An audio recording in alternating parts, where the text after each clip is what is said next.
Nanginginig ang mga kamay ni Mia sa takot habang hinahawakan ng mahigpit ang isang pregnancy test na may 2 guhit na nakalagay habang nag-uunahan ng kanyang mga luha sa pagtulo. Buntis ka, Mia? Biglang sulpot ng ina ni Mia na mas lalong nagpapahagulgol sa pag-iyak ni Mia at natatakot ng sobra. Nay! Tanging nasabi na lamang ni Mia na ikinailing-iling na lamang ng ina ni Mia sa pagkadismaya. Yan na nga sinasabi ko eh. Walang patutunguhan na pakikipagrelasyon mo sa anak ng gobernador. Baka pinagluloko ka lang ng taong yun. Ako talaga bata ka. Hindi ka nag-iisip ng maayos. Bulyaw ng ina ni Mia na tumataas ng dugo sa galit. Hindi, Nay. Mahal ako ni Alucard. Mahal namin ng isa't isa kaya pananagutan niya ako. Sagot ni Mia na ikinaismid lamang ng kanyang ina. Siguraduhin mo lang, Mia. Hindi kita pinag-aral ng kolehiyo para magpabuntis lang.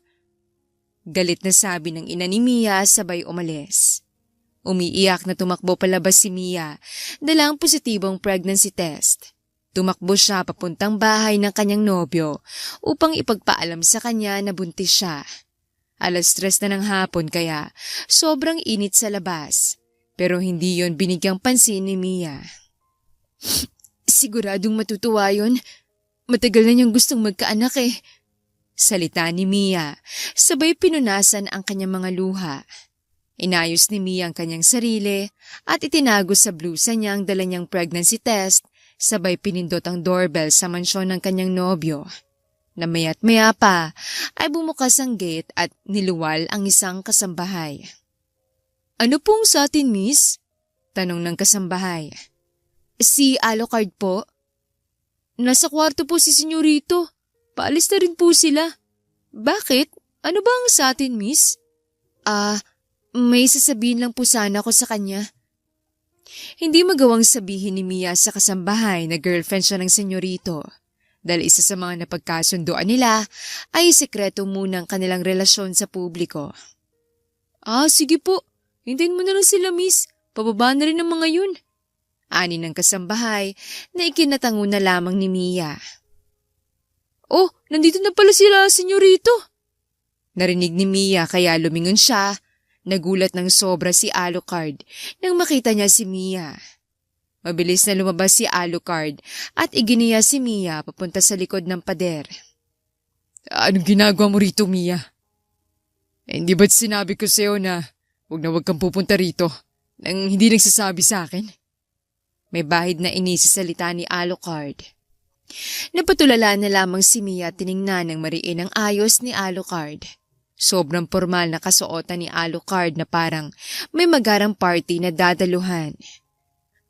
Bis na bis ka, mahala. Saan ka pupunta? Ipapaliwanag ko na lang sa pagbalik ko, okay? Umuwi ka na lang. Baka makita ka ni Daddy. Nakaramdam ng pighati si Mia sa sinabi ng kanyang nobyo. Hinawakan ni Mia ang pregnancy test na nasa kanyang blusa at iaabot na sana ito kay Alucard. May sasabihin sana kasi ako sa'yo, mahal. Sobrang importante nito. Please lang, umalis ka na, mahal. Sa pagbalik ko, doon mo na lang sabihin. Napayuko na lamang si Mia nang makaramdam siya ng sobrang hapdi sa kanyang dibdib. Alucard, babe! Sino bang kausap mo riyan? Parehong napaayos ng tindig si Alucard at Mia na biglang may lumitaw na isang sopistikada at magandang babae na para bang isang modelo dahil sa kanyang kutis porselana, kasuotan at hubog ng katawan na si Esmeralda. Oh, I see. Ikaw na yatang bago mag-apply ng katulong. Siguradong papasa ka? Pansin Esmeralda kay Mia na namimilog ang mga mata na may punong katanungan at si Alucard na hindi mapakali. Babe, magnobyo ba kayo? Nauutal na tanong ni Mia, sabay palipat-lipat ng tingin kay Alucard at Esmeralda. Hindi. Bakit ba? At kung may relasyon kami, ano naman sa'yo yun? Ang kaninang takot na bumabalot kay Mia ay nawala na parang bula at napakalmang tumitingin kay Alucard. Hindi kami magjowa, pero ngayong gabi ang engagement party namin. Tapos, bukas ang kasal namin. You're invited. Oops, kaso sa Maynila ang venue. Hindi mo kayang puntahan. Next time na lang ha. Tara na babe, baka mahuli tayo sa flight. Salita ni Esmeralda na nagpapataob kay Mia at napapaluhang tumingin kay Alucard. Tama na yan, Esmeralda. Sige na, Mia, umuwi ka na. Aalis na kami. Pakiusap ni Alucard nang hindi man lang matingnan ng diretso sa mga mata si Mia. Alucard? Tanging nasambit na lamang ni Mia habang tumatalikod si Alucard sa kanya. Niyakap ni Esmeralda si Alucard ng mahigpit na parang sinakal ang puso ni Mia sa sakit. Makita ang kanyang minamahal na may ibang kasama. Oh, miss, bakit ka umiiyak riyan? Pansin na kasambahay kay Mia na nagpapabalik sa kanya sa wisyo.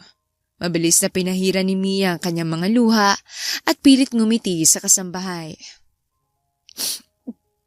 Wala po.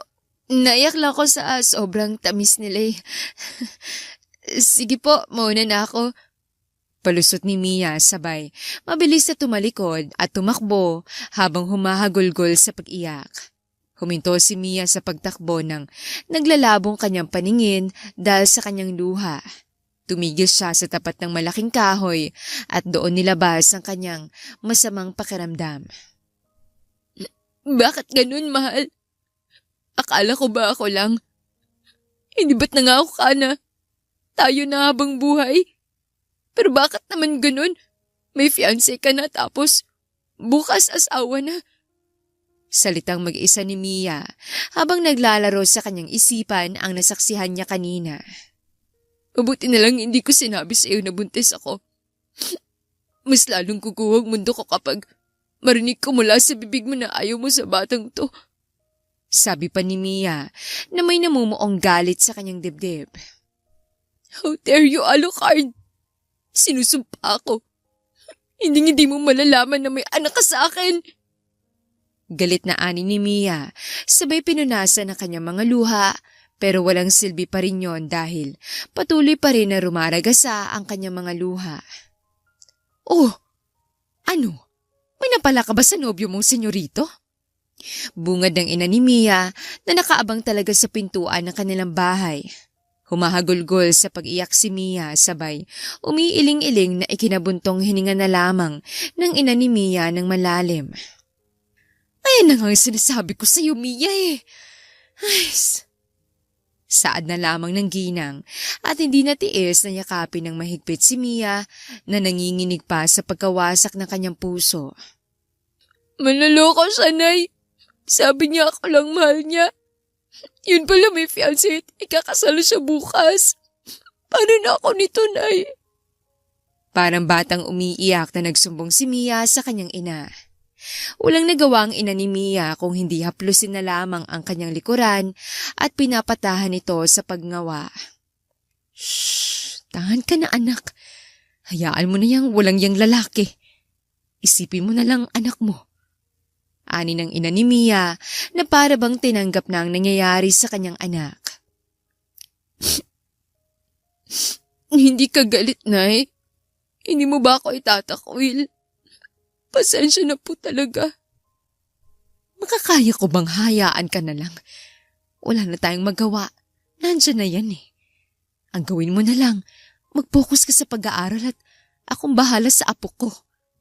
Darating din ang araw, Mia. Magsisising lalaking yun. Kaya tumahan ka na. Niyakap ng mahigpit ni Mia ang kanyang ina at nagpapasalamat ng sobra na kahit nagkamali siya ay hindi pa rin siya pinabayaan ng kanyang ina. Ginawa ni Mia ang kanyang pagdadalang tao bilang inspirasyon niya sa kanyang buhay.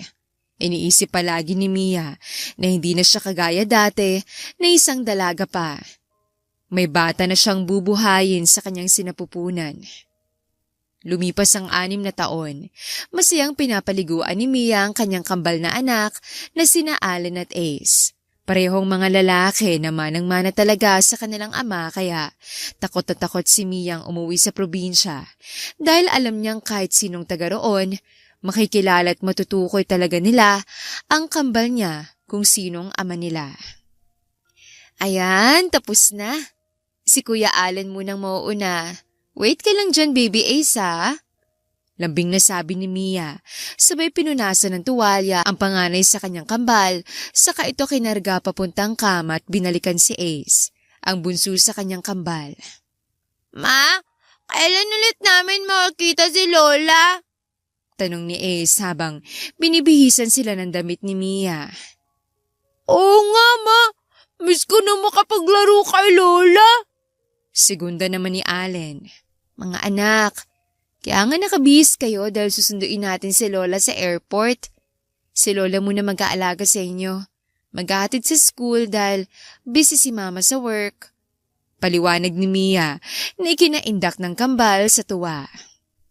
Nasa Maynila kasi sila Mia. Sa Maynila siya naghanap ng trabaho. Nang pagpanganak niya sa kanyang kambal ay halatang hawig na hawig sa kanilang ama kaya natakot si Mia.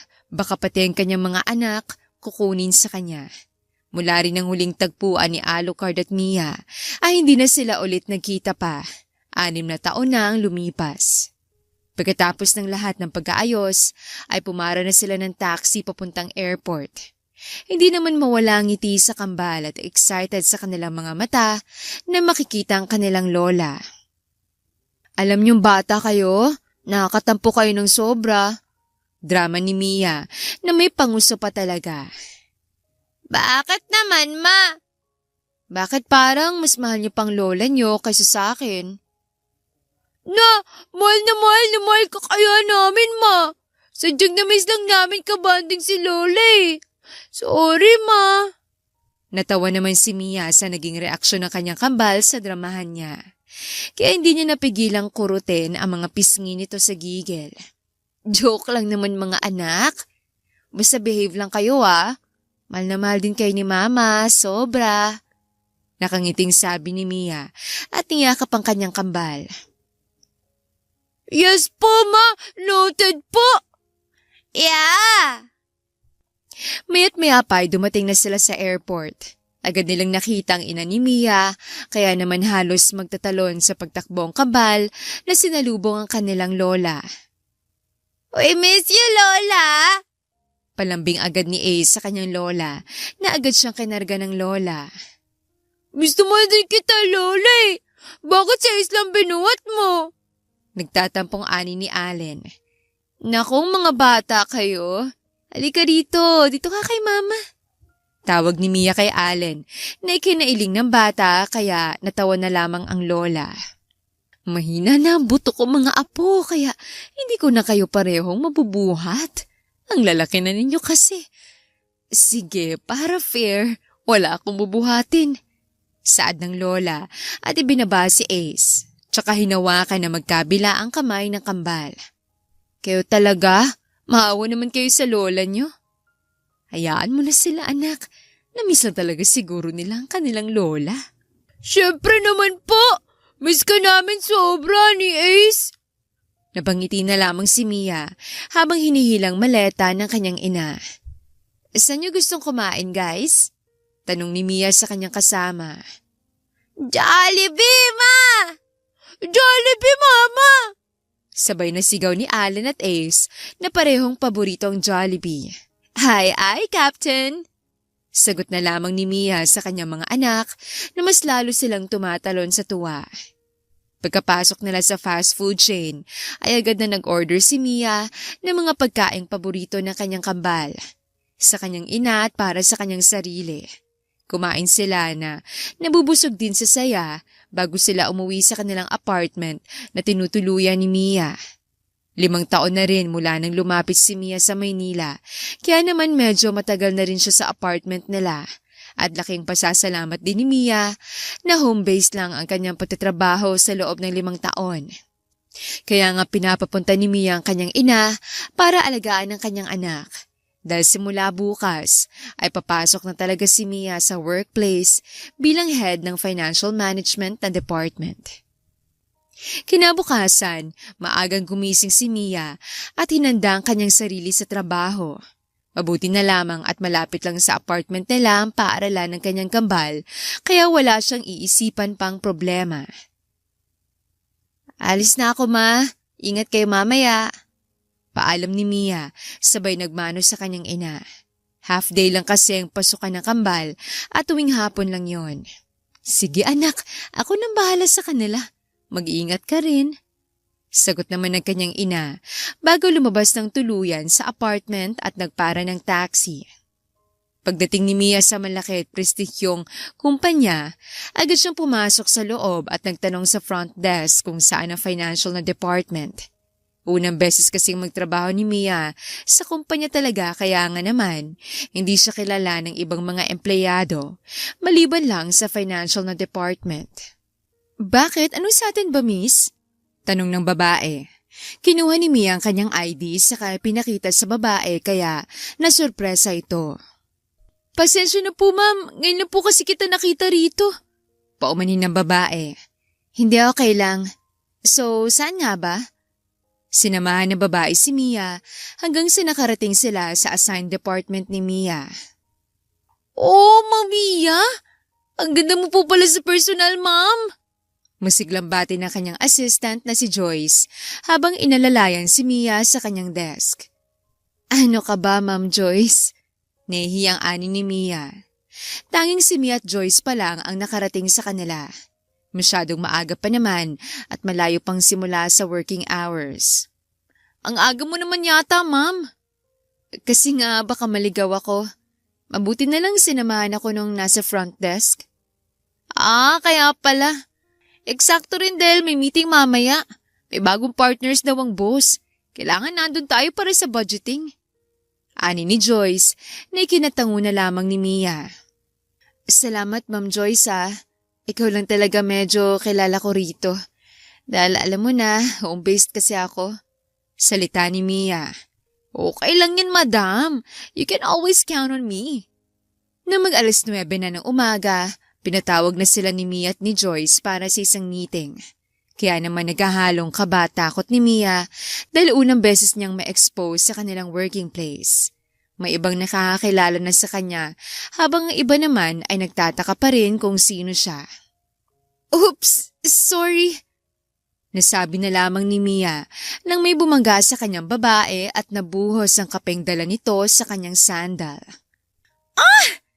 What a freak! Bulag ka ba? Hindi ka ba marunong maglakad? Gosh! Maating bulyaw ng babae habang nakayuko pa rin si Mia.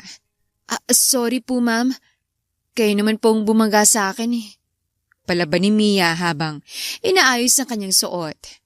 Para namang umigting ang tenga ng babae at tiningnan ng masama si Mia. Parehong nagulat si Mia at ang babae nang magtagpo ang kanilang mga mata. Nakilala nila ang bawat isa. Oh my gosh! Kaya pala may taga-probinsyang gumagala rito. Kaya pala amoy kalabaw. Bakit ka pala nandito? Baka ikaw ang bagong janitor? Nangaasar na sabi ng babae na si Esmeralda pala. Ang babaeng sinasabi na fiancé noon ni Alucard na maaring asawa na niya ngayon. Napangisin na lamang si Mia na parang pangaasar sa katumalikod na para umiwas. Kaso biglang hinila ng babaeng buhok ni Mia kaya napatigil ito at napaaray. Tama na po, Miss Esmeralda. Pagpasensya niyo na po si Mia. Natatarantang gumitna si Joyce sa kanilang dalawa. Huwag kang makialam dito! Kung sino ka mang nilalang. Isang tawag ko lang, masisisante ka na. Napaurong ang dila ni Joyce sabay gumilid at naluluhang tiningnan si Mia. Oh, bakit napatulalakad yan? Hindi mo ba ako kilala? Ang amo mo, hindi mo kilala? Pwes, anak lang naman ako ng CEO.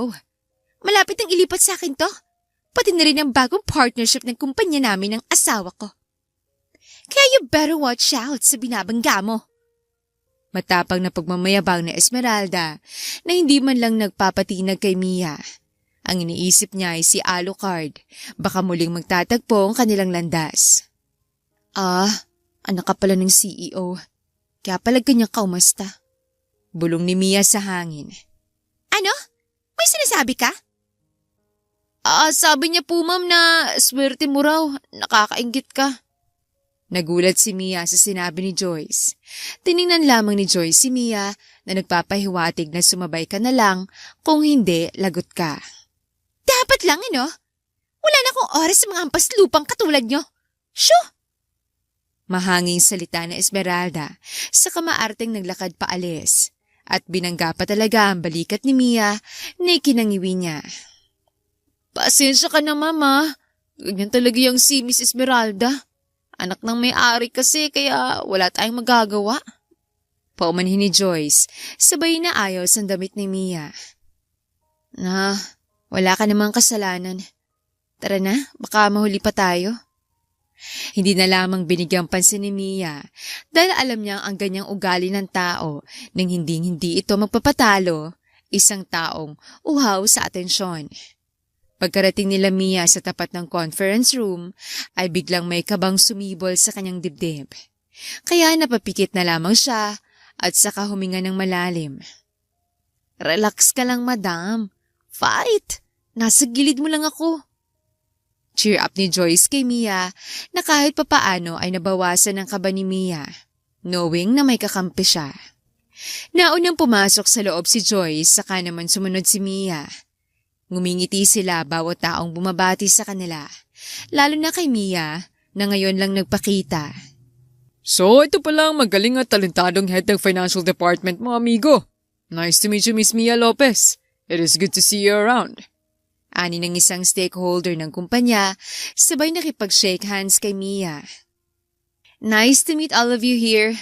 Iba pa rin talaga ang pakiramdam kapag na-expose ka sa pinagtatrabahuan mo. Masiglang ani naman ni Mia, sabay nilibot ang kanyang paningin sa mga taong naroroon at binigyan ng ngiting nakikipagkaibigan. Umupo na si Mia at Joy sa kanilang pwesto at hinintay na lang ang iba pang dumating at ang bagong magiging partnership ng kumpanya. Hindi naman din magiging mabusising proseso na to dahil alam naman natin kung paano napakalapit ang pamilya namin at ang mag-asawa pang aming mga anak kaya madali lamang to. Salita ng CEO ni kinatango lamang ni Mia. May naisip na si Mia kung sino ang mga taong tinutukoy ng CEO. Hinadanan niya kanyang sarili. Pinapangako ni Mia sa kanyang sarili nang hindi na siya maapektuhan sa presensya ng dating manlolokong nobyo, lalo na at kasal na ito. Maya-maya pa'y bigla nang dumating ang pamilyang Sandoval, ang gobernador ng kanilang probinsya noon at ang lalaking ayaw na sanang makita ni Mia, pero wala na siyang magagawa. Tumayo silang lahat pagkarating ng bagong magiging partnership ng kanilang kumpanya bilang pagbibigay respeto. Ramdam na ramdam ni Mia ang mga titig ni Alucard sa kanya, pero hindi yun pinansin ni Mia. Kahit paglingon ay hindi ginawa ni Mia. Pokus na pokus lamang siya sa nasa harapan. Halos hindi na makahinga ng maayos si Mia nang ang upuan ni Alucard ay ang katabi niya. Halos magwawala na ang kanyang puso, ang kanyang paa na nanginginig na at ang buong katawan niya na nanlalamig. Buong akala ni Mia ay hindi na siya maaapektuhan pa kay Alucard. Pero titig pa lamang ni Alucard, nagwawala na ang kanyang puso. That lady beside you, son, kumpare, is our head in our financial management department. Pakilala ng CEO kay Mia. Tumayo naman si Mia sa nakipagkamay sa ama ni Alucard at ang iba pang kasamahan nito. Nagdadalawang isip pa si Mia kung makikipagkamay pa siya kay Alucard, pero dahil nasa trabaho sila, kailangang umasta bilang profesional. Inabot ni Mia ang kamay ni Alucard sabay ngumiti habang nagkamayan sila.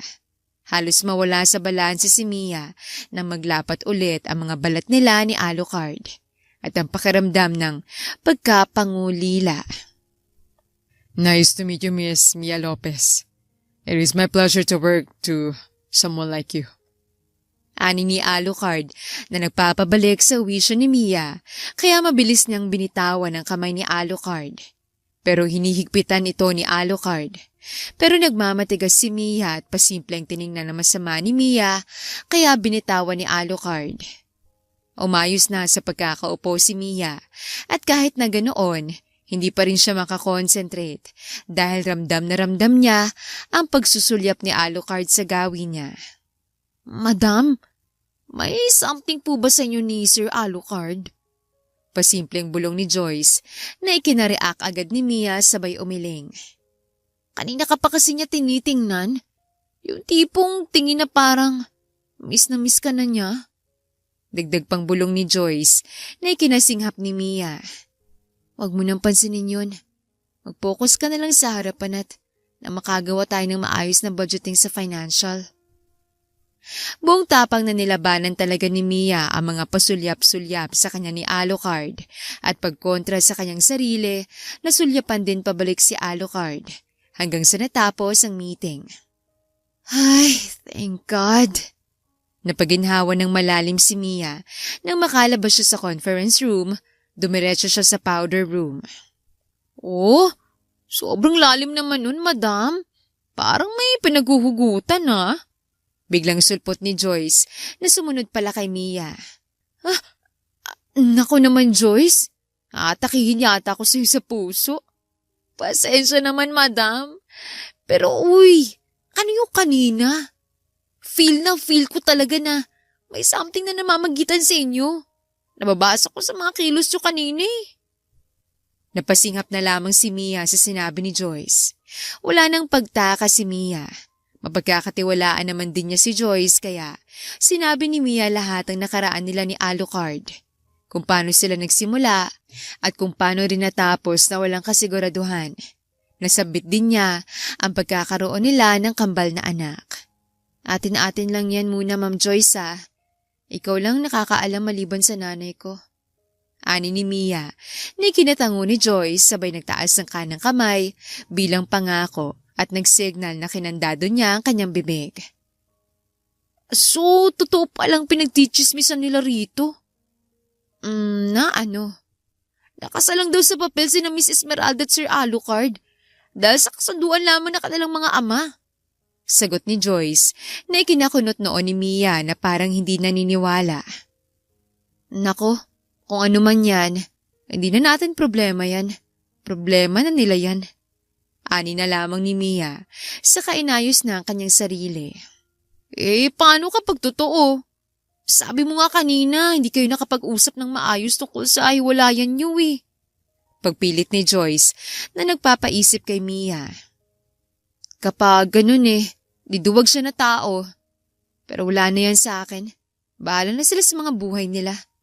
Okay na kami na wala siya. Tara na. Giit ni Mia, saka lumabas na sa powder room at sumunod naman sa kanya si Joyce na napailing-iling na lamang. Pagkalabas ni Joyce at Mia ay siya namang pagbukas ng isang cubicle at inilawa roon si Esmeralda na hindi mapakali at nanginginig sa kanyang mga naririnig sa pinag-usapan kanina ni na Mia at Esmeralda.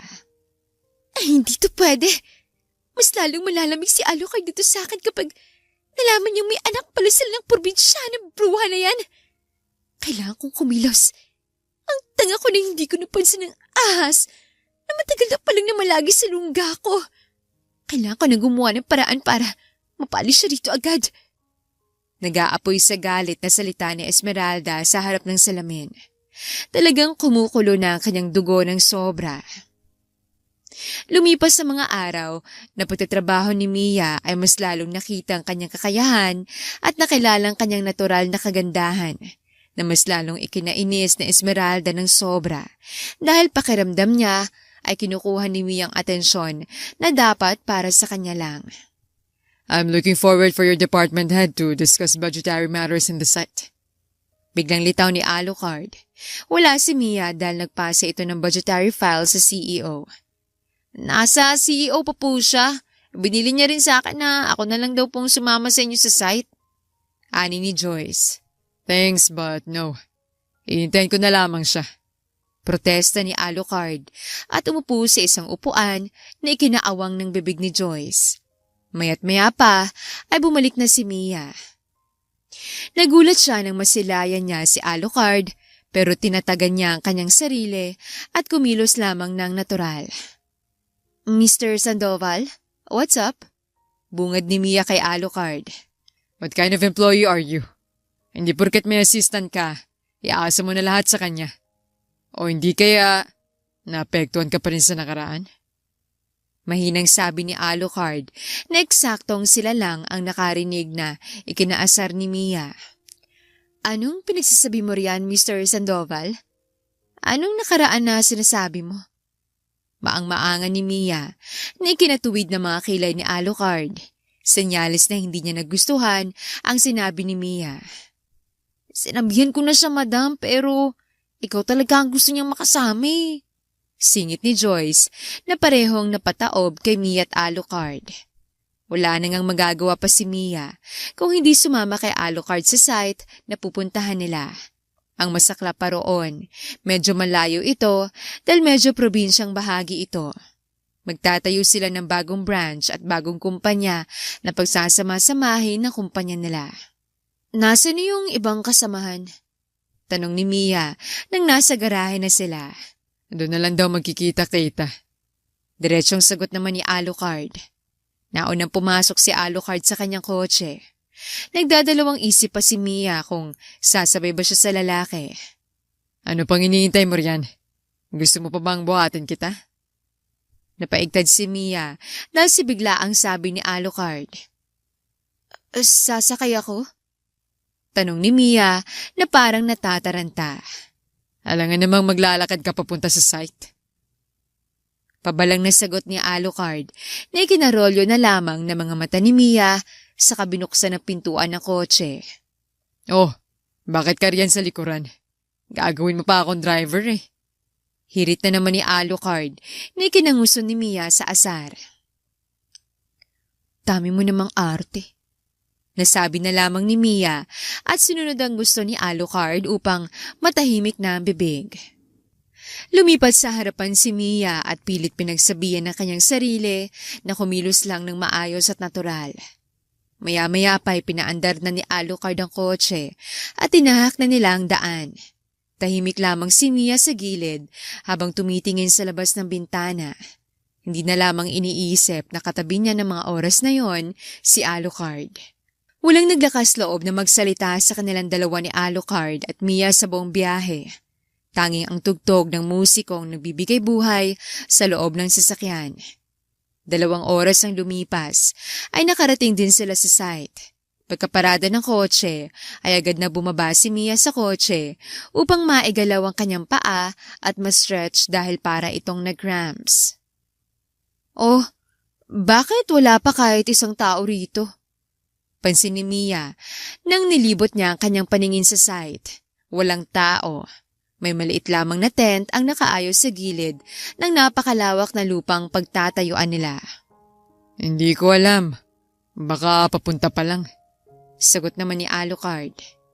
Umupo si Mia sa isang upuan at kinuha ang kanyang cellphone sa blusa. Magmemensahe sana si Mia sa kanyang ina ngunit walang signal sa lugar na yon. Kabanas naman, wala pang signal. Magdadapit hapon na rin. Sana dumating na yung iba para naman makauwi na tayo agad. Ang sama pa naman ang mood ng mga ulap. Ani ni Mia nang mapansin niya ang nag-iiba na klima. Bakit?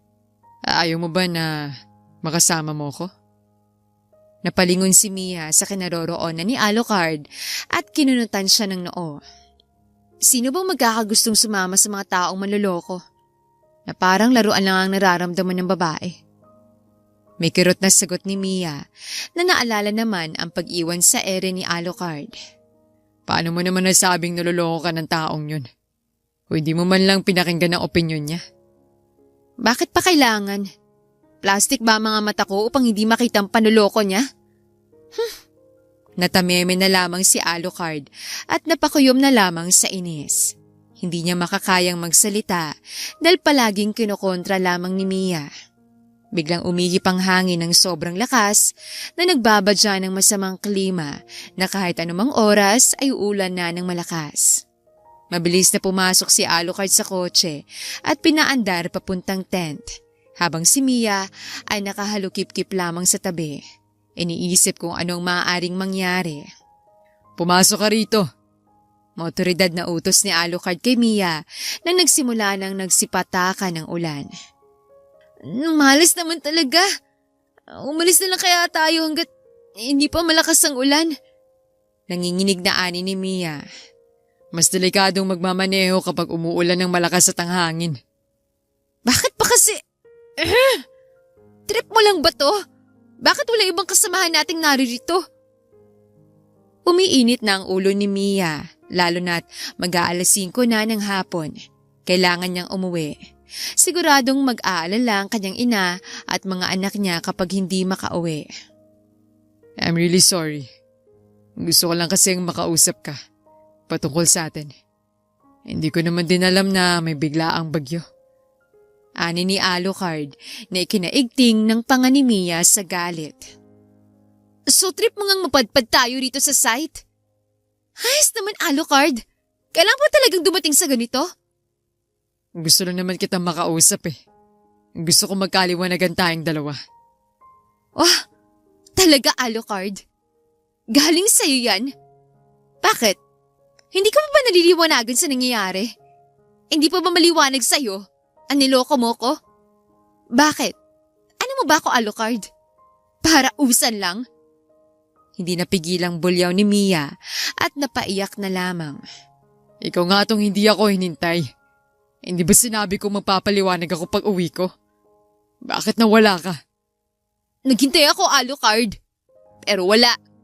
Mag-iisang taon kang nawala kaya inisip kong wala na talaga. At isa pa, wala na akong pakialam pa sa buhay niyong mag-asawa ngayon. Pwede bang makinig ka muna sa akin, Mia? Pwede ba? Akala mo ba ikaw lang nahihirapan, ha? Araw-araw rin ako nagtitiis. Nagdadasal na. Makasama na kita. Karalgal na boses ni Alucard na nanunubig na ang mga mata. Sa bawat pagpatak ng luha ni Alucard at Mia ay kasabay ang paghagpas ng malakas na hangin at ng ulan. Kailangan ko sundin ang utos si Daddy. Kundi mawawalan ako ng mana at itatakwil ako bilang anak. Ang tanga mang isipin ang naging desisyon kong iwan ang babaeng mahal ko kaysa itakwil pero hindi. Ang plano ko talaga ay kung malipat na sa akin ang mana, sa kita babalikan. Akala ko madali lang gawin. Pero hanggang ngayon, hindi ko pa rin nakamtan.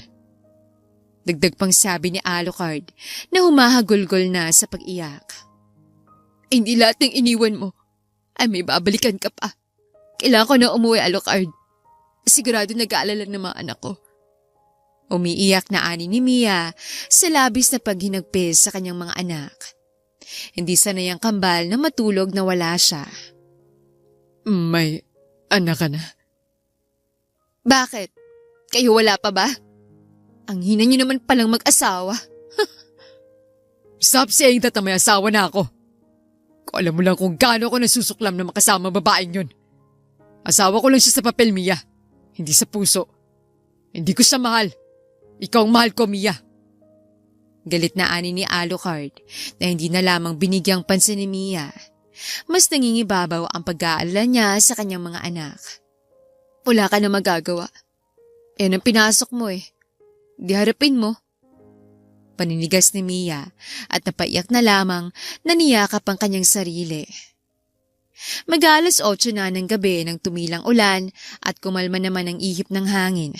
Sobrang malas dahil hindi makausad ang kotse. Kung pipilitin nila dahil sa putik at ilang mga kahoy na natumba sa daan. Kaya walang magawa si Mia at Alucard kung hindi magpalipas ng gabi na magkasama sa loob ng kotse. Kinabukasan, litaw na litaw ang liwanag ng araw. Hinintay muna ni Alucard at Mia na matuyo ng konteng daanan bago umuwi.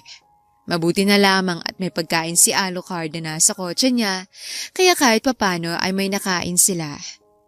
Buong biyahe nila sa pag-uwi ay walang imikang nangyari. Walang sino man ang nagsalita. Tanging ang tugtog lamang ang umiingay sa loob ng sasakyan. Napagdesisyonan ni Mia na hindi muna siya papasok sa kumpanya kaya nagpababa na lamang si Mia kay Alucard. Malapit sa apartment nila at sa paaralan ng kanyang anak. Mabilis na tumahak si Mia sa paaralan ng kanyang anak dahil mga ganoong oras ay class hours. Good morning, ma'am. Nandito po ba si Allen at si Ace? Tanong ni Mia at nilipot ang kanyang paningin sa loob ng room pero hindi niya nahagilap ang kanyang mga anak. Nagsabing lola nila sa akin kanina na absent muna sila ngayon dahil pupuntahan ka nila sa work mo. Sagot ng guro na nagpapalakas ang tibok ng puso ni Mia dahil sa takot. Natatakot si Mia dahil baka makita nila ang kambal niya. Naiisip na ni Mia kung ano magiging reaksyon ng mga taong nandoon kapag nakita nila si Allen at Ace. Sige po ma'am, maraming salamat po. Nagmamadaling pumara ng taxi si Mia papuntang kumpanya habang habol-habol sa kaba. Hindi na pumasok pa si Mia sa apartment nila dahil sa pagkataranta. Habang nasa biyahe ay hindi mapakali si Mia. Kinakabahan siya ng sobra na may halong takot. Baka ang mga anak niya ay kukunin sa kanya. Bagay na hindi niya hahayaang mangyari. Pagkadating ni Mia sa kumpanya, ay mabilis niyang hinanap ang kanyang anak kasama ang kanyang ina. May naghahanap ba sa akin dito, ma'am? Tanong ni Mia sa babaeng front desk. Yes, ma'am. Nagkagulo nga po dahil sa kambal. Kaano-ano mo pala sila, ma'am? Sagot ng babae na mas lalong kinakabahan sa takot si Mia. Sige ma'am, salamat. Nasabi na lamang ni Mia at nagmamadaling pumanhik sa elevator papunta sa department niya. Diyos ko, huwag naman po sana. Taimtim na dasal ni Mia na puno ng hinanaing. Pagkabukas ng elevator ay mabilis na tumakbo si Mia sa kanilang department. Bawat staff na nakikita si Mia ay napapatingin sa kanya na parang may kahulugan. Joyce, may naghahanap ba sa akin dito? Isang medyo may edad at may kasamang kambal? Natatarantang tanong ni Mia. Uy, chill ka muna madam. Inhale and exhale ka muna. Napapikit na lamang si Mia saka sinunod ang sinabi ni Joyce upang kumalma siya. Ramdam na ramdam ni Mia ang panginginig ng kanyang mga tuhod at panunubig ng kanyang mga mata. Nasa lobby sila. Kanina pa kita kinukontak pero nakapatay ang cellphone mo. Sabi ni Joyce. Kinapa naman ni Mia ang kanyang blusa pero hindi niya nakita ang kanyang cellphone. Sakalang naalala ni Mia na ang bag at cellphone niya ay naiwan sa kotse ni Alucard dahil sa pagmamadali. Hinahanap mo ba ang bag mo? Napalingon si Mia at Joyce, maging ang ibang mga empleyado sa loob ng department nang bumukas ang pintuan at iniluwal si Esmeralda. Bitbit ang mga gamit ni Mia. Alam niyo ba kung saan ko nakita ang mga gamit ng babaeng to, guys? Sa kotse lang naman ng asawa ko. Ganyan naman talaga kayong may hirap. Ang lakas kumapit sa mga mayayaman para umangat sa buhay. Handang maging linta para sa pera. Bulyaw na Esmeralda na ikinasinghap ng lahat. Pwede ba, Esmeralda? Hindi ba pwedeng naiwan sa kotse ng asawa mong gamit ko? Of course, magkasama talaga kami sa iisang kotse. Nagpunta kami sa site. Lapit ni Mia, sabay hinablot ang kanyang bag. Wala akong panahong makipagretratan sa'yo. Paniwalaan mo kung anong iniisip mo. Basta ako, malinis sa konsensya ko. Excuse me. Matapang na ani ni Mia, sabay tumalikod. I hate you! Pagsisisihan mong ginawa mo sa akin! Naiiritang sigaw ni Esmeralda na ikinangisi na lamang ni Mia at tuluyang lumabas. Bumalik ang pangamba ni Mia nang maalala niya ang kanyang ina at kambal. Mabilis siyang pumanhik sa lobby. Hindi maipaliwanag ni Mia ang saya-tuwa nang makita niya ang kanyang kambal na naghahabulan at ang kanyang ina na nasa gilid lang nakatingin sa kanila. Nay! Tawag ni Mia. Lumingon naman ang kanyang ina, sabay ngumiti at nagyakapan silang dalawa. Naku Mia, grabe yung pag-aalala namin sa'yo. Mabuti na lang at ligtas kayong nakauwi. Nagulat si Mia sa sinabi na kanyang ina. Pero nawala rin yon nang makita ni Mia si Alucard na nasa gilid. Ang kalaro rin ng kanyang anak. Pasensya ka na anak, hindi ko naman alam na nandito pa lang senyorito ang dating gobernador. Salita ng ina ni Mia. Ma, ayoko mawala sa akin ng mga anak ko, ma. Baka kunin niya sila sa akin. Shh! Hindi rin ako papayag, Mia. Dahil sa emosyon na kinimkim ni Mia, Lumapit siya sa kanyang kambal na naglalaro pa sa may bench. Nang makita si Mia ng kanyang kambal, ay agad tumakbo ang kambal para yumakap sa kanya. Ay, I miss you so much, guys. Sorry kung pinagpaalala kayo ni Mama, ha? Naiiyak na ani ni Mia, sabay lumuhod para mas mayakap ng mahigpit ang kanyang mga anak. Okay lang yun, Ma. Basta safe lang kayo. I miss you so much, Mama. Parang nawala lahat ng pagod at takot na nararamdaman ni Mia nang makayakap at nahagkan niya ang kanyang mga anak. Maya-maya pa'y tumayo na si Mia at tinawakan ng magkabilang kamay ng kanyang kambal. Tara, umuwi na tayo. Babawi si Mama. Ipagluluto ko kayo ng mga paborito niyong pagkain. Gusto niyo ba yon? Ayaw ni Mia sa kanila. Siyempre naman, Mama! I want that super fried na chicken legs! Yummy! Sagot ni Allen. I want the pork adobo, Mama, na sweet! Excited namang sabi ni Ace. Your orders are noted, Captains. But before that, magpaalam muna kami sa good guy, Ma. Nilibre niya kami ng ice cream nung lolo't naglaro kami. Yes, yung lolo rin super bait niya. Sabi niya, gusto niya kaming maging apo niya. Napasingap si Mia sa mga pinagsasasabi ng kanyang mga anak. Hindi mawari ni Mia kung ano ba ang pinagsasabi ng kanyang mga anak. Mia! Sigaw ni Alucard pero hindi magawang lumingon ni Mia dahil may takot siyang nadarama. Bulag lamang ang hindi makakakita sa pagkaparehas sa mukha ni Alucard at ng kambal. Pwede ba kitang makausap? Lapit ni Alucard kay Mia. Magkakilala po pala kayo ng mama ko, Tito Pogi. Thank you pala sa playtime kanina. Nag-enjoy po kami ng sobra. Halata sa tono ng kambal kung gaano sila kasaya sa paglalaro nila kanina kasama si Alucard. Mga anak, pumunta muna kayo kay Lola. Susunod lang si Mama. Agad namang tumango ang kambal at sumunod kay Mia. Nagpaalam muna ang kambal kay Alucard bago sila pumunta sa kanilang lola. Ano bang gusto mong pag-usapan natin? Diretsong tanong ni Mia. Alam mo na kung anong gusto kong pag-usapan. Bakit hindi mo sinabi sa akin? Bakit mo sila tinago sa akin? Kung hindi ko sila nakita ngayon, hanggang kailan mo sila lalayo sa akin? Malungkot na may bahid na inis na sabi ni Alucard. Sinabing alin? Na may anak ka sa katulad ko? Hoy, sinasabi ko sa'yo, Alucard. Similya mo lang sila, pero wala silang ama. Wala. Tiimbagang nasagot ni Mia. Sabay dinuro-duro si Alucard. Mabuti na lamang at sa mga oras na yon, wala masyadong tao sa lobby. At wag mo kong sabihan na para bang kasalanan ko pa kung bakit ko sila nilayog sa'yo. Bago mo ko tanungin mo muna ang sarili mo. Pwede ba yon? At wag na wag kang magkakamaling kukunin niyo ang mga anak ko. Magkakamatayin tayo, Alucard, kapag nangyari. Matapang na salita ni Mia na bawat salita ay may diin na puno ng poot at tapang. Napayuko na lamang si Alucard at hindi nagawang makapagsalita pa. Tumalikod na si Mia. Kasabay ng pagtalikod niya ay ang pagpatak na kanyang mga luha na agad pinunasan nang malapit na siya sa kanyang mga anak. Kinabukasan, nagulat si Mia pagdating sa trabaho nang nasa labas ang kanyang mga gamit.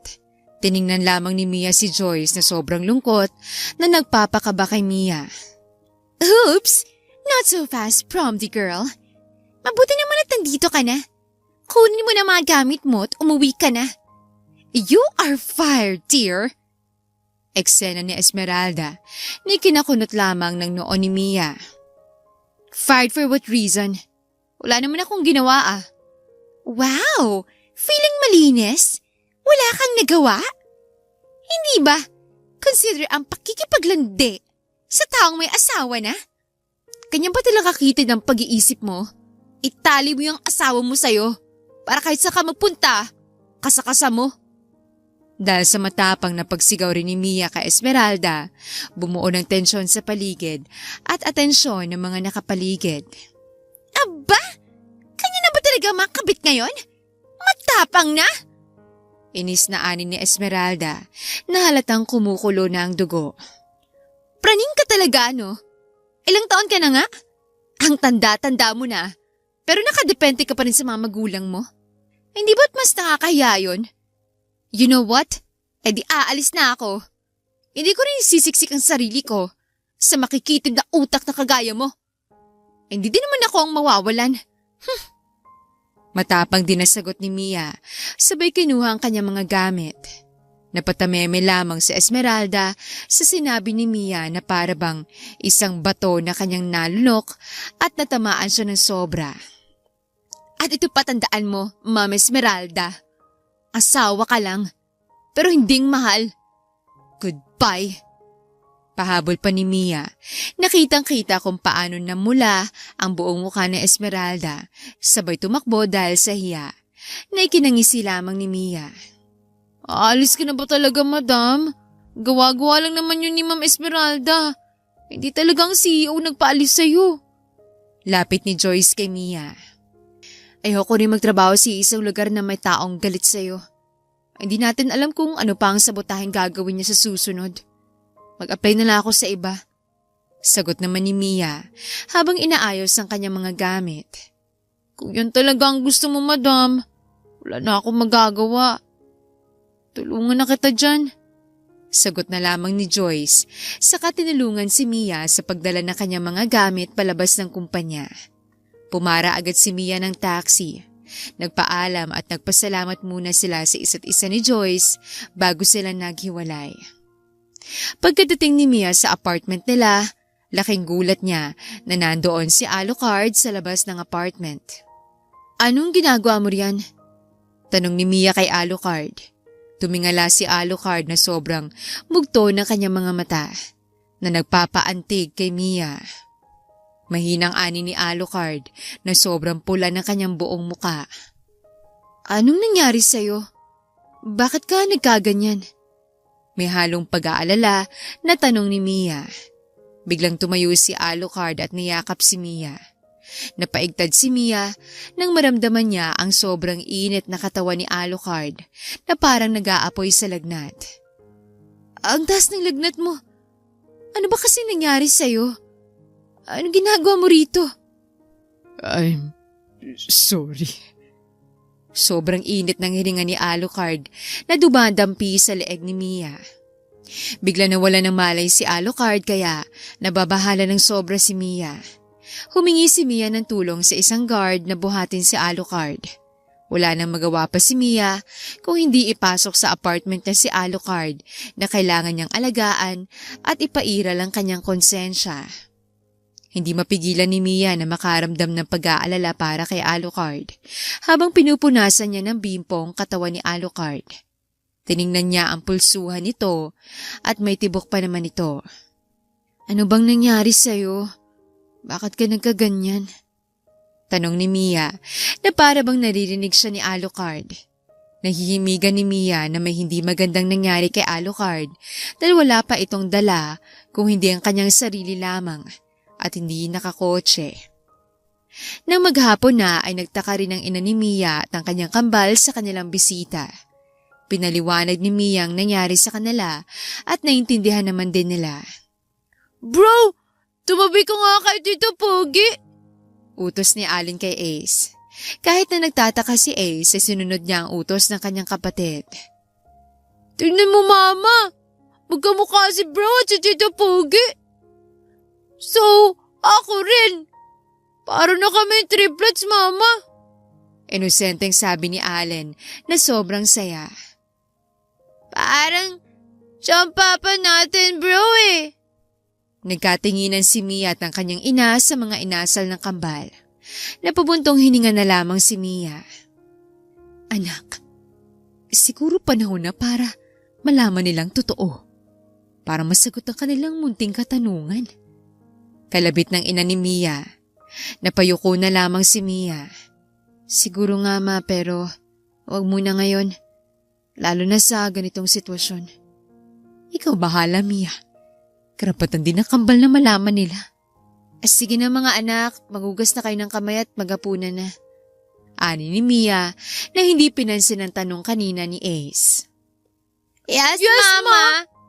Chorus sa sagot ng kambal, saka nag-uunahan sa pagtakbo para maghugas ng kamay para kumain na.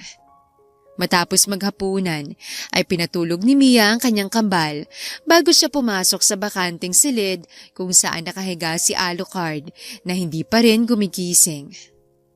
Ay, thank God. Humupa na ang lagnat mo.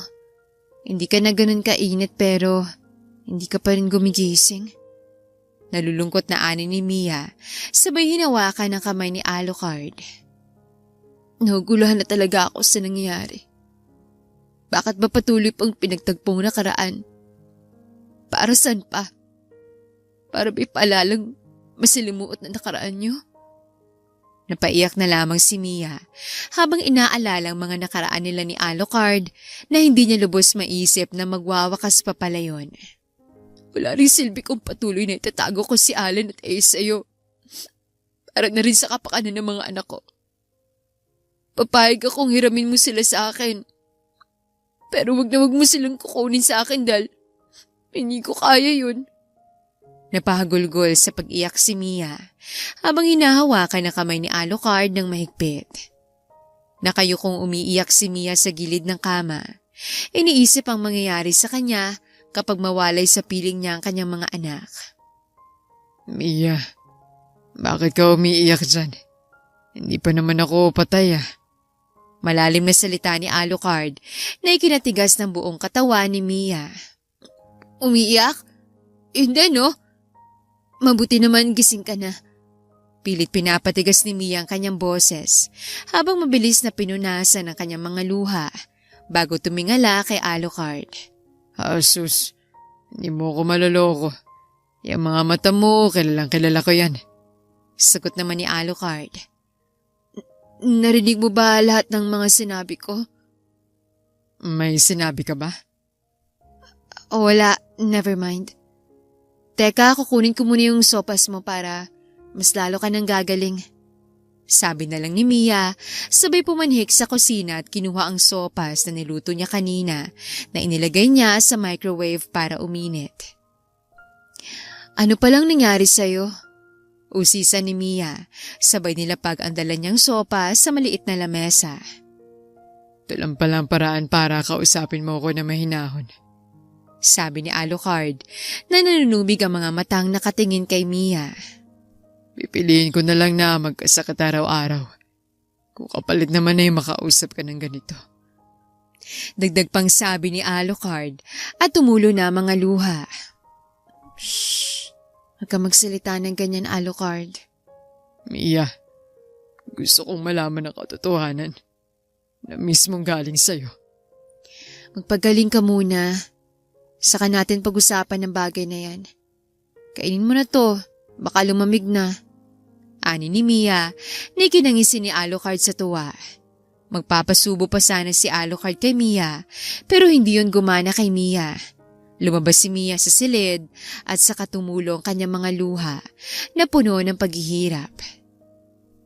Kinabukasan, habang nagluluto si Mia ng agahan ni Alucard, nakaalis na rin ang kambal at ang kanyang ina sa paaralan. Bigla na lang may umakap sa bewang ni Mia na ikinaigtad niya. Anong ginagawa mo, Alucard? Nagulat na ani ni Mia. Sorry, nadala lang ako. Parang kahapon lang kasi. Nakayukong ani ni Alucard. Never mind. Umupo ka na riyan. Eksaktong luto na rin to. Sabi na lamang ni Mia at itinuon ng pansin sa pagluluto. How I miss this so much, Mia. Matamlay na ani ni Alucard na bumaon sa puso ni Mia. Magsisinungaling si Mia kapag hindi rin niya namimiss ang ganoong eksena nila ni Alucard, kaso may limitasyon. Alam mo, Alucard, kung parehong masaya na tayo sa ngayon, huwag na lang nating balikan pa ang nakaraan. Hindi naman din yun mangyayari ulit.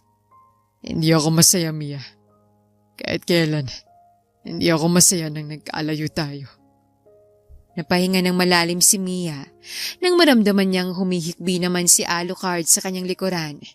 Pinilit ni Mia na wag lumingon kay Alucard dahil baka hindi niya mapigilan ang kanyang sarili na yakapin ng mahigpit ito.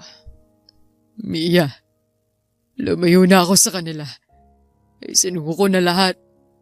Mas pipiliin ko maghihirap kasama ka. Mia, please, give me another chance. Pagsusumamo ni Alucard na puno ng sinseridad na makasama ulit si Mia. Napayuko na lamang si Mia at napahagulgol sa pag-iyak. Nanginginig ang kanyang buong kalamnan at naguguluhan ng sobra. Handa ako ibigay ang buhay ko sa iyo, Mia. Sa inyo. Kahit hindi mo sabihin, ramdam na ramdam ko na anak ko sila, Mia. Nang makita ko sila, para ko hinaplos sa nakaraan natin. Parang minabuo sa sarili ko na kahit ano man ang mangyari, hindi ko ipagpapalit sila. Mia, alam kong pareho tayong nasasaktan. Ikaw pa rin ang Mia na kilala ko. Nababasa ko pa rin ang bawat kilos mo. Dagdag pang sabi ni Alucard habang lumalapit kay Mia. Niyapos ni Alucard si Mia ng dahan-dahan.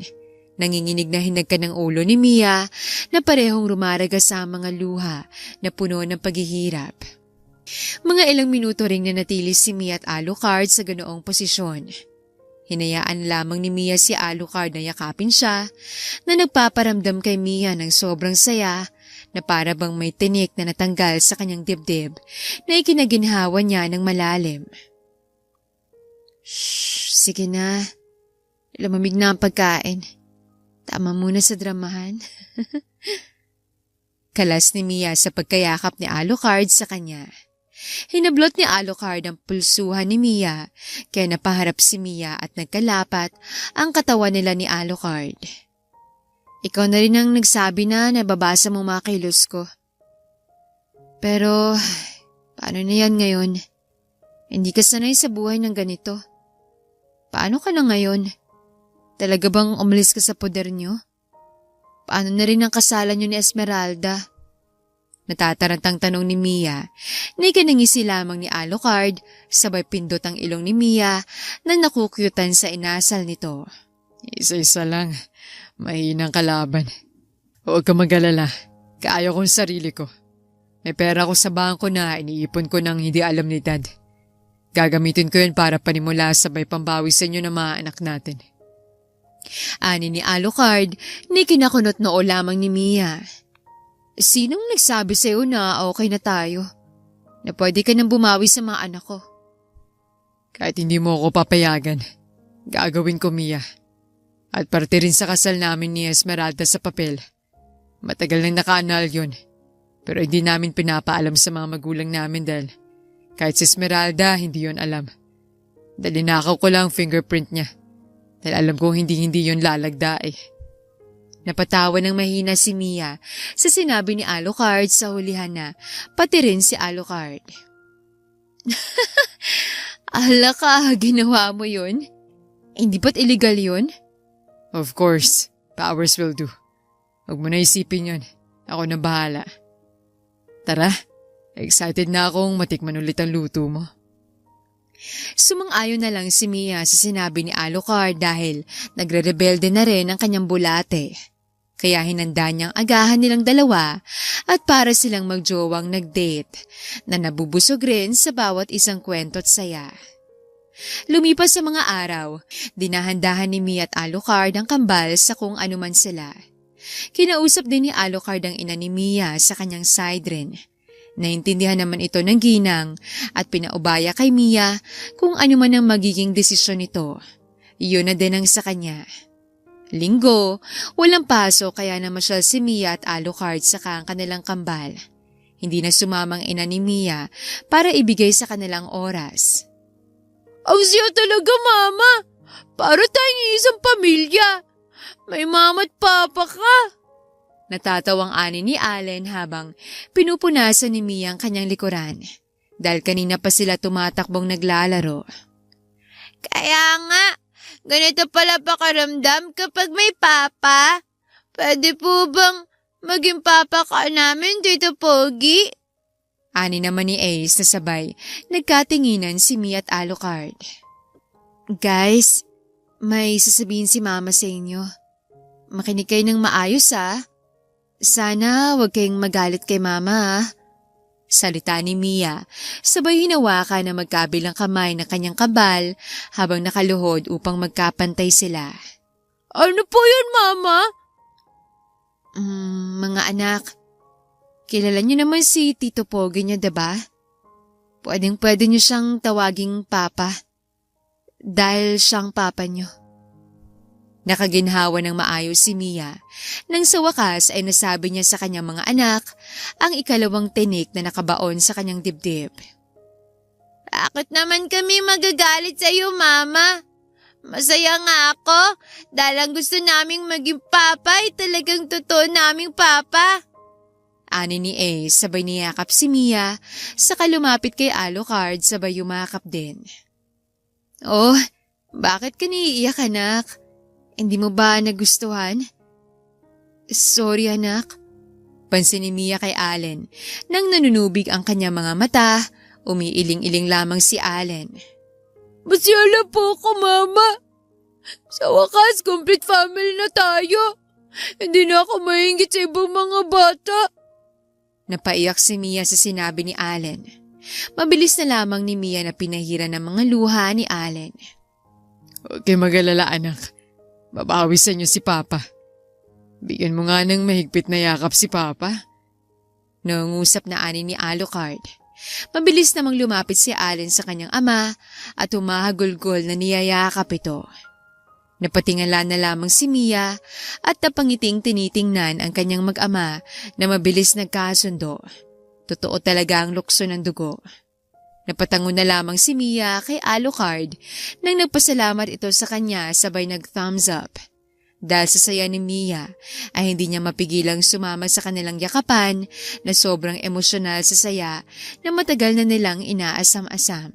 Kinabukasan, umagang-umaga, sa pagkagising ni Mia ay nagtaka siya nang may kotseng nakaparada sa tapat ng apartment nila. Bumaba si Mia para silipin kung sino ito mula sa kanyang gate. Nagulat si Mia nang masilayan niya ang ama ni Alucard dito.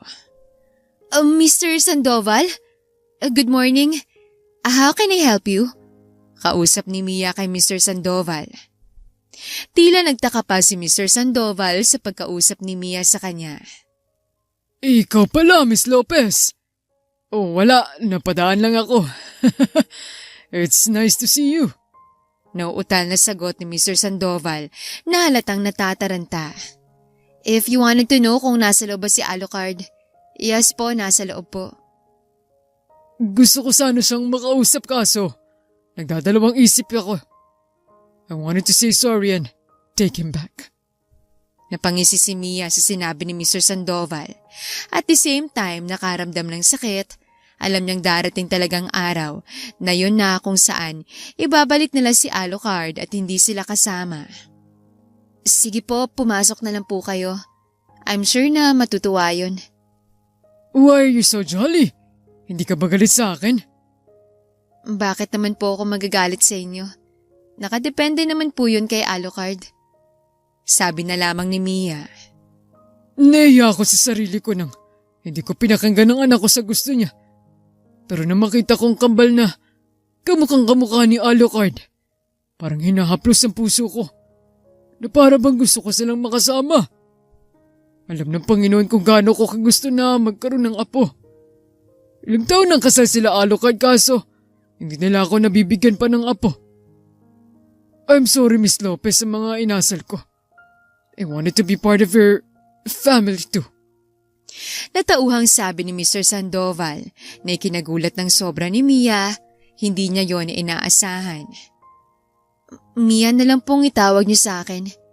Halika po, pumasok po tayo sa loob. Bukas na bukas ang pamilya ko para po sa mga taong humihingi ng ikalawang pagkakataon at nakakuha ng aral sa kanilang nagawang pagkakamali. Nahikayat si Mr. Sandoval sa sinabi ni Mia, kaya sumunod ito kay Mia papasok sa kanilang bahay. Upo muna kayo riyan, paghahanda kita ng tsaa. Magalang na sabi ni Mia, kaya dumiretso sa kusina para gumawa ng tsaa. Anong ginagawa niya dito, anak? Kalabit ng mama ni Mia sa kanya nang masilayan niya si Mr. Sandoval. Gusto niya raw makausap si Alucard. Kung kakausapin kaya niya yan, sabi ni Alucard wala na raw silang pakialamanan eh. Kakausapin niya yan, trust me ma. Determinadong sabi ni Mia, sabay pumanhi kay Mr. Sandoval dala ang kanyang tsaa. Thank you, Mia. Sabi ni Mr. Sandoval, saka inabot ang tasa. Maya't maya pa ay nagising na ang kambal dahil may pasok pa sila. May halong saya at pagtataka sila nang masilayan nila si Mr. Sandoval. Lola!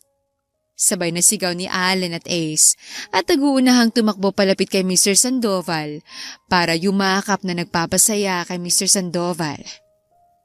Yay, Lola! Bakit ka po narito? May dala po ba kayong ice cream gaya ng binigay niyo sa amin? Naguguluhan naman si Mia sa mga inasal na kanyang kambal kay Mr. Sandoval.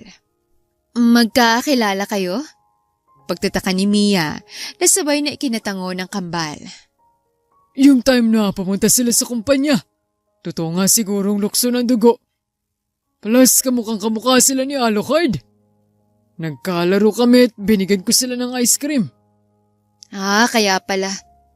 Guys, time na para maligo. Si Lola muna magpapaligo sa inyo. Aasikasuhin muna ni Mamang bisita natin. Sumunod naman ang kambal sa kanyang lola. Naiwan na lamang si Mia at Mr. Sandoval na nagtsatsaa. Good morning, guys. Bakit ka narito? Hindi ba't sinabi ko sa'yo na pagod na ako sa sistema mo, Dad? Gusto ko na malayang makasamang mag-ina ko. Eksena ni Alucard. Alucard, kumalma ka. Aga-aga pa eh. Umupo ka na lang at magtsaa tapos mag-usap kayo ng maayos. Okay? Lapit ni Mia kay Alucard saka iginiya papaupo sa upuan na kaharap sa kanyang kama. Hindi naman maipinta mukha ni Mr. Sandoval para itong natatae na hindi komportable. Nanginginig sa kabang umiinom ng tsaa. Bakit? Ano po bang pag-uusapan natin? Malino na sa akin ang sinabi mong hindi mo na ako anak kapag lumabas ako sa bakuran natin. Giit ni Alucard. Well, I'm sorry for that. Napag-isipan ko na gusto ko na lang manatili sa bahay kasama mga apo ko. Sabi ni Mr. Sandoval. Kaya napag-isipan ko na ilipat na sa iyo ang ating mga kumpanya. Kung papayag ka. Dagdag pang sabi ni Mr. Sandoval. Nagulat si Mia, pati na rin si Alucard sa inasal ni Mr. Sandoval. I have learned my lesson, iho. You can come with me in the company para mas formal na may lipat ko sa iyong posisyon kasama personal lawyer natin. Hindi ko alam kung totoo ba to. Di kaya paraan mo lang ito sa panglilin lang. Kilala mo ko, Alucard. Hindi ako ganyang klase ng tao. May isang salita ako. At kapag ikaw na ang may-ari, malaya ka na sa kung anong gusto mo.